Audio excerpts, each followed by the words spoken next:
Hello everyone, this is Ayman Khurram and I hope you all are doing great and enjoying doing math with me. हम कर रहे हैं linear equations और ये है exercise 7C।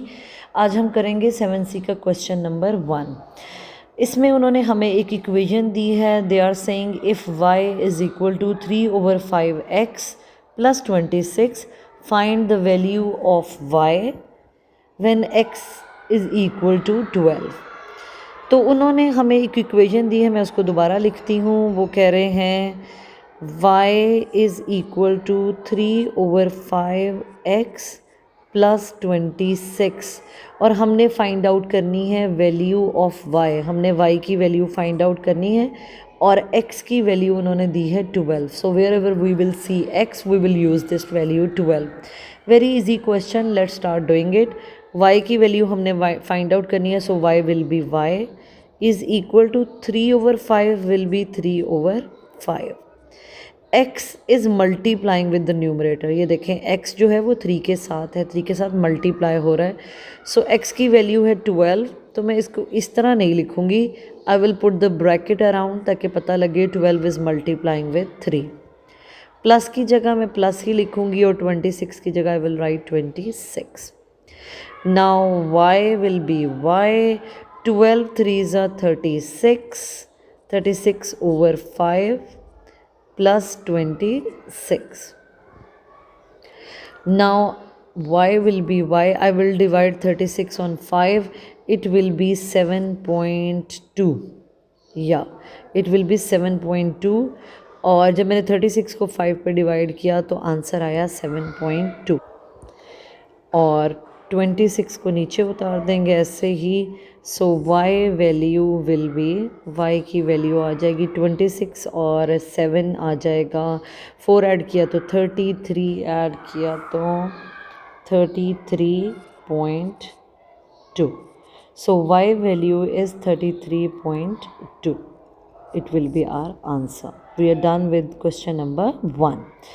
Now we will start doing question number 2. This is exactly the same.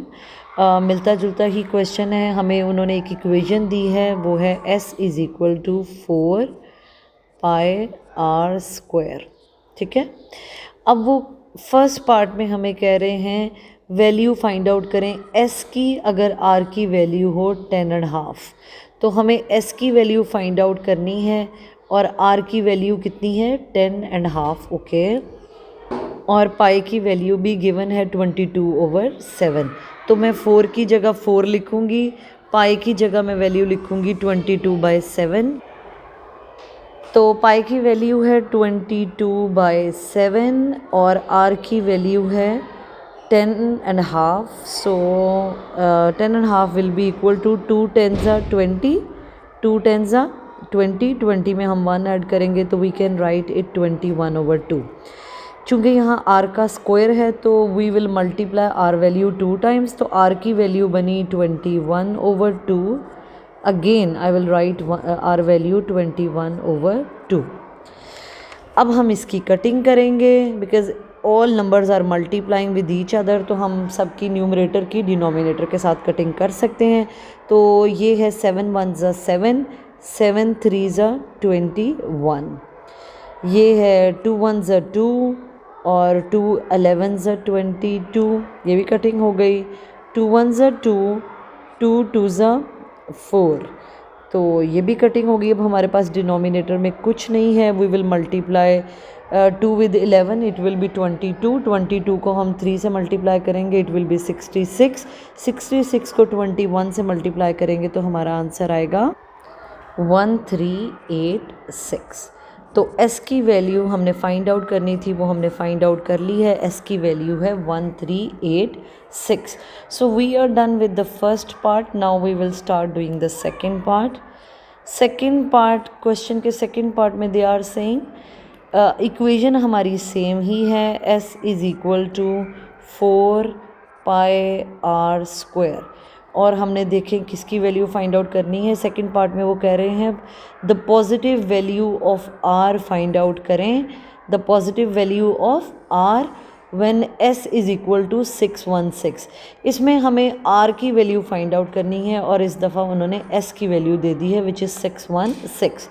तो s की value put करते हैं। s की वैल्यू है 616 इक्वल टू 4 की वैल्यू 4 ही है। पाई की वैल्यू हमेशा 22/7 होती है, ये फिक्स होती है चाहे वो गिवन हो या ना, लेकिन इसकी वैल्यू हमेशा पाई की वैल्यू 22/7 ही होगी। और r की वैल्यू हमने फाइंड आउट करनी है, तो हम r स्क्वायर को we will write as it is. अब हम इसको सॉल्व करना शुरू करते हैं इक्वेशन को। 616 will come down as it is. 22 को 4 से मल्टीप्लाई करते हैं तो it will be 88/7 r square. Now we are going to find r value, so I will keep r square on this side. 88 इधर ऊपर है, उधर जाके इक्वल की अपोजिट साइड पे जाके ये नीचे, तो यहाँ आ जाएगा 616 के नीचे, तो it will be 88 will come down there. और इसी तरह 7 जो है वो यहाँ नीचे, उधर जाके ये ऊपर।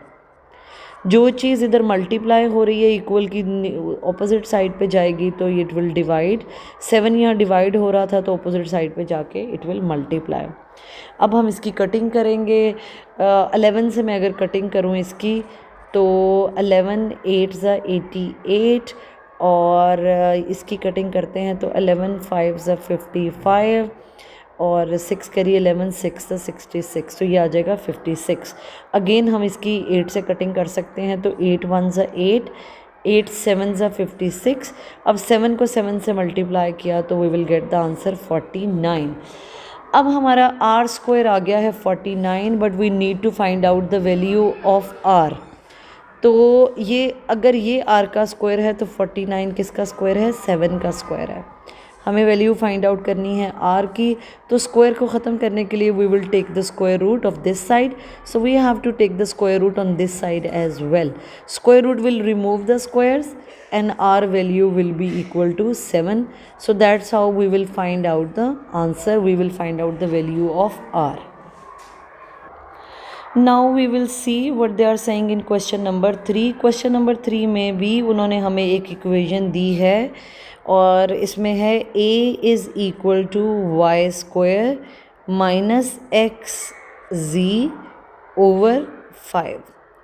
इसमें इस इक्वेशन को अगर मैं क्लोजली देखूं तो ये y का स्क्वायर है, ओके, और x और z आपस में मल्टीप्लाई हो रहे हैं and the whole expression is getting divided by number 5। वो हमें कह रहे हैं वैल्यू फाइंड आउट करें a की। हमें a की वैल्यू फाइंड आउट करनी है। अगर x की वैल्यू 2 हो तो जहाँ जहाँ हमने x देखना है वहाँ हमने 2 यूज़ करना है। y की जगह वी विल यूज़ वैल्यू -1 और z की जगह वी विल यूज़ वैल्यू -3। तो चलें जी, काम स्टार्ट करते हैं। a की वैल्यू फाइंड आउट करनी है तो a ही रहेगा। y की वैल्यू क्या है? -1, so I will take -1 square. ये माइनस माइनस ही है। x और z they both are multiplying, so I will multiply their values as well. x की वैल्यू है 2, मतलब ये प्लस का 2 है, और z की वैल्यू है -3, तो आई विल राइट -3 और इस पूरे एक्सप्रेशन को डिवाइड करेंगे बाय 5। अब -1 का स्क्वायर मतलब -1 विल मल्टीप्लाई विद -1, -1 दो दफ़ा मल्टीप्लाई होगा तो माइनस माइनस प्लस 1 1 ज़ा 1, तो -1 का स्क्वायर अगर लें तो आंसर आएगा +1। इसी तरह अभी इस माइनस साइन को मैं इसी तरह रहने देती हूँ और इसका कोई साइन नहीं था, तो जैसे हमें पता लग रहा है यहाँ इसका साइन प्लस होगा। दिस माइनस साइन, अभी इसको बाहर ही रखें, इसका हमने अंदर कुछ नहीं करना, तो it will come down as it is. +2 को जब -3 से मल्टीप्लाई करूँगी तो प्लस माइनस -2 3 ज़ा 6। ये माइनस का साइन हम बाद में उसको देखेंगे। अभी हमने ब्रैकेट्स को मल्टीप्लाई किया है, दोनों नंबर्स को आपस में मल्टीप्लाई किया है, नीचे उसी तरह 5 आ जाएगा। Now I will open the bracket, +1 minus will multiply with inside minus, तो माइनस माइनस +6/5, तो a की वैल्यू आ जाएगी 7/5। और ये एक इम्प्रॉपर फ्रैक्शन है, ये प्लस का साइन होगा, और ये एक इम्प्रॉपर फ्रैक्शन है, इसको फर्दर डिवाइड करूँगी तो a की वैल्यू आ जाएगी 1/2/5 और साइन होगा प्लस का। तो इस तरह हमारे पास a की वैल्यू आ गई 1/2/5। इसके साथ ही we are done with question number 3, 2 and 1 of exercise 7C. These are very easy questions, but you have to be a little careful while you are putting the values.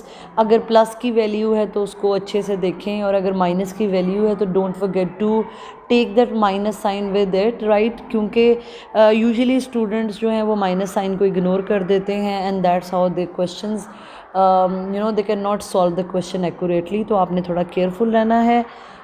With this we are done with the question number 1, 2 and 3. Hopefully you are get the concept and you are liking my videos, and if you are liking the content, don't forget to like, subscribe and share Solve with Aman. Thank you for watching my videos.